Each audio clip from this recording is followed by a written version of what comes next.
Welcome back to the Knock-On Effect, the rugby show where we say what the pundits won't.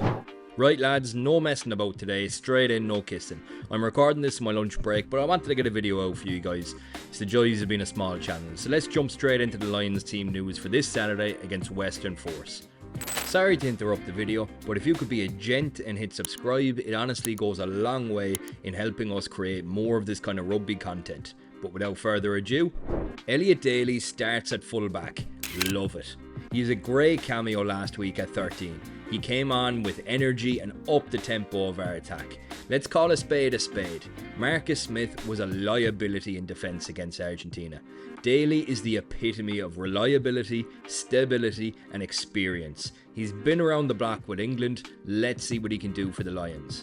Mack Hansen is at 14, another player who had a great cameo last week. He was fearless, attacked the Pumas at pace, and when he came on, it felt like he had a point to prove. Andy Farrell obviously trusts him. It's hard not to trust a fella who has a fucking tattoo of you, but there is a theme to this lineup that we're going to discuss.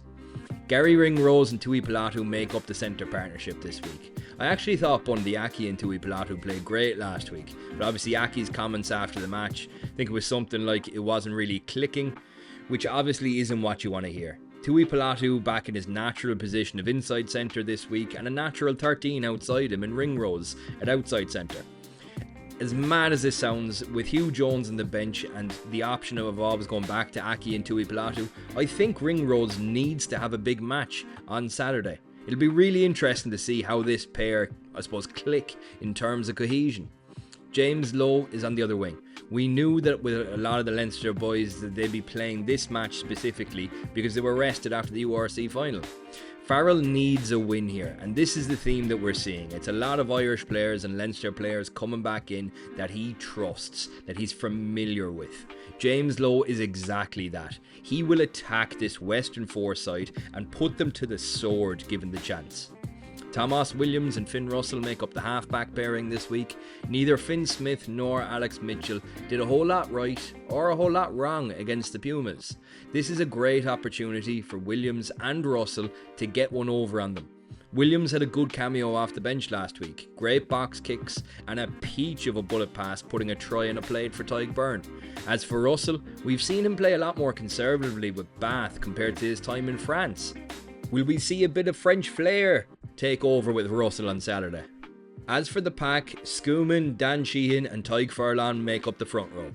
Both props got a run last week, but they didn't have much time on the pitch. This is a great chance for Furlong to keep building his fitness. Schoeman has one hell of a job in matching Ellis Genge's performance last week. What do you guys think? Can he do it? The real story of the day though is Sheehan at captain.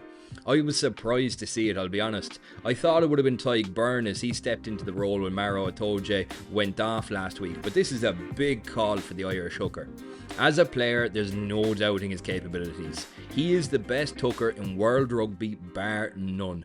He reminds me a lot of Keith Wood. He loves to have a run at the defence. He's athletic, mobile, silky smooth hands, and he is lethal when he gets close to the line. Can he lead the Lions to the first victory of the tour? In the second row, we see Scott Cummings and Joe McCarthy come in.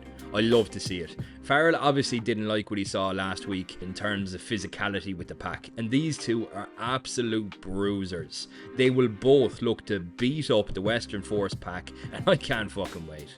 As a result, Tadhg Beirne is shoved back to blindside flanker, while Josh van der Flier and Henry Pollock make up the back row. Will we see Beirne at 6 come the first test? I'm not too sure, but regardless, it's great to have that option. His versatility is fantastic. Van der Flier, much like Daly, is the epitome of experience and reliability, and I love to see Pollock in there too. There's no doubt about it, he'll be bringing all the energy, all the chaos, so it's great to see. That wraps up our thoughts on the team news. Let us know in the comments. Be sure and check back in the comments after a couple of hours or a day or so. We're slowly but surely building the best community of rugby fans on the internet, bar none. So it's great to hear all your opinions. As always, cheers for watching. Catch you at the next one.